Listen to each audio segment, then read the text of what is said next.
ኣብ ስቶክሆልም ዝተጻወደ ከቢድ ነታጉ ዝተጠርጠረ ሰብ ዘመላኽት ሓድሽ ስእሊ ተረኺቡ ሃገራት ናይቶም ግዳያት ምሕምሻሽ ነፋሪት ኡክራይን ኣብ ኢራን ሓባራዊ ኣኼባ ኣብ ለንደን ኣካይዶም ሰላም ክቡራት ተኸታተልቲ መደብ alkompis Tigrinja ከመልኩም ቀኒኹም ሎሚ 17 ጥሪ 2020 ዓመተ ምህረት እዩ ንሎሚ ዝተዳለዉ ዜናታት ሒዘልኩም ቀሪበ ኣለኹ ገለ ኣርእስታቶም ክሰምዑ ጸኒሕኩም ናብ ሰፊሕ ዝርዝራት ከእትወኩም መሓር ብርሃም ካብ alkompis Tigrinja ኣብዚ ሰሙን እዚ ኣብ ከተማ ስቶክሆልም ኣብ ሓደ ብዙሓት ስድራቤታት ዝቕመጥዎ መንበሪ ቦታ ዝተጻወደ ከቢድ ነታጉ ምትሓሓዝ ከይሃለዎ ኣይተርፉን እዮም ዝበሃሉ ሰባት ቅድሚት ብርቱዕ ነታጉ ምፍንጃሩ ዝነበረ ገለ ሰከንድታት ንዝነበሩ ምንቅስቓስ ዘርኢ ሓድሽ ተንቀሳቓሲ ስእሊ ከም ዝተረኸበ ፖሊስ ሓቢሮም ኣብ ከባቢ ሓደጋ ብዝርከብ ካሜራ ሓለዋ ቤት ጽሕፈት ኣገልግሎት ቴሌቪዥን ሽወደን ከም ዝተሳእለ ዝንገረሉ ስእሊ ከም ዘርእዮ ካልኢታት ቅድሚት ምፍንጃር ብዘይንቡር ፍጥነት ሓደ ወይ ክልተ ሰባት ብጉያ ናብ ሓንቲ ማኪና ከኣቱ እንከሎ ታ ማኪና ብናህሪ ካብቲ ቦታ ምስተኣለየት ኣብ ውሽጢ 3 ሰከንድ እትመላእ ከባቢ ኦስተርማልም ዘናወፀ ከቢድ ነታጉ ክፍንጀር እንከሎ ዘመልክት ከም ዝኾነ ድሮ መርመርቲ ፖሊስ ኣብቲ ስራሕ ብቐረባ ይከታተልዎ ከም ዘለዉ ክፍለጥ ተኻኢሉ መሰረት መግለጺ ፖሊስ እዚ ብክብደቱን ዓይነቱን ናይ መጀመርያ ዝኾነ ነታጉ ሽሕኳ ካብ ሰብ ጉድኣት እንተ ዘይውረደ ኣብ ንብረትን ገዛውትን እቲ ከባቢ ግን ብዙሕ ጉድኣት ከም ዘውረደ ክፍለጥ እንከሎ መንን ስለምንታይን ዝብሉ ሕቶታት ንምምላስ ፖሊስ ኩሉ ዓይነት ኣገባብ ምንጭታትን ብምጥቃም ምርመራ ንምክያድ ፍቓድ ረኺቡ ምህላው ይነገር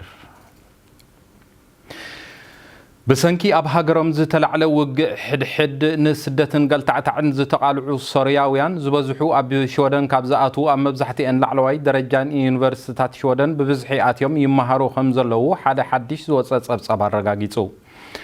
መሰረት እቲ ጸብጻብ ብዓይኒ ወጻእተኛታት ብዝሒ ኣብ ላዕለዋይ ደረጃታት ትምህርቲ ካብ ዝኣቱ ተማሃሮ ሶርያውያን ብብዝሒ ድሕሪ ፊንላንዳውያን ኣብ ካልኣይ ደረጃ ተሰሪዖም ከም ዘለዉ እቲ ጸብጻብ ኣረዲኡ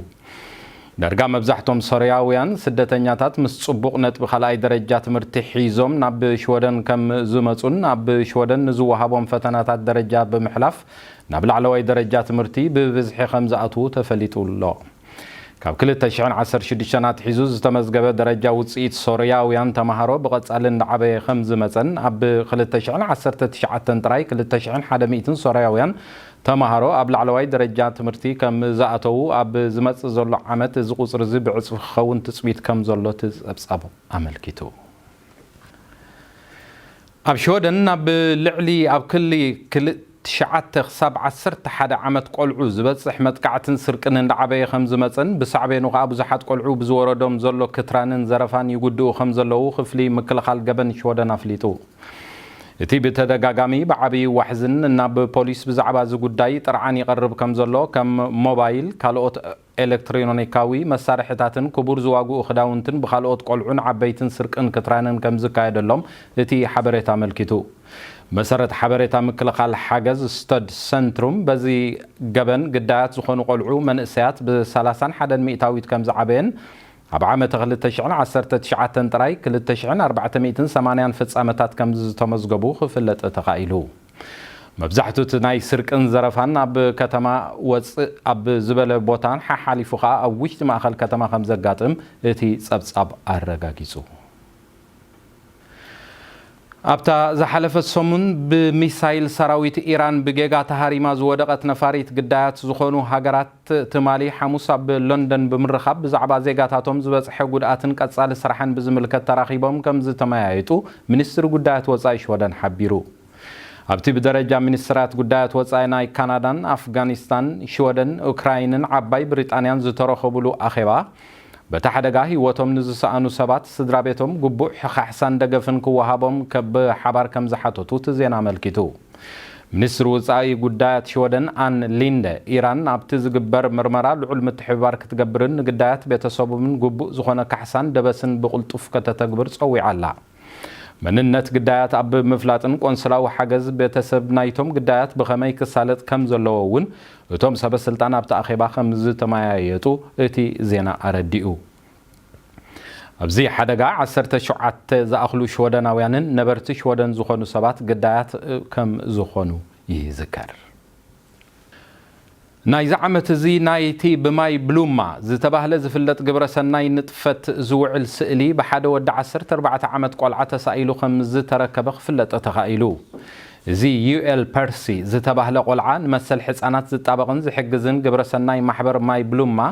ነቲ ናይዛ ዓመት ንመሸጣ ዝተሓስበ ስእሊ ዝሰኣሎ ናይ ቅብኣ ስእሊ ብምውፋይ ንዕዳጋ ውዒሉ ከም ዘሎ እቲ ማሕበር ሓቢሩ ዩኤል ፐርሲ ካብ ሃገር ህንዲ ቅድሚ 3 ዓመት ናብ ሽወደን ዝመጽእ ክኸውን እንከሎ ነቲ ዝሰኣሎ ቅብኣት ማሊ ሓሙስ ኣብ ቤት ትምህርቲ ኡልሪክስዳል ሶና ዝተኻየደ ስነ ስርዓት ነቲ ማሕበር ከም ዝረከቦ ተፈሊጡ እቲ ኣብነታዊ ቆልዓ ባዕሉ ብምውጣንን ብምትግባርን ነቲ ዝሰኣሎ ስእሊ ከም ዘዳለዎ እቲ ዜና ወሲኹ ኣረዲኡ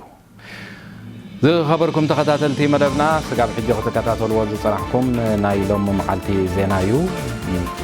ኣብ ዝመጽእ ዘሎ ሶኒ ብተመሳሳሊ ናይ ዜና መደብ ስጋብ ንራኸብ ብሩኽ ናይ ቀደመ ሰንበት ጊዜን ናይ ዕረፍቲ ጊዜን ክኾነኩም እንዳተመነኹ ናይ ሎሚ ዝተዳለወ ዜና በዚ ተወዲኡ ኣሎ ሰላም ቅናይ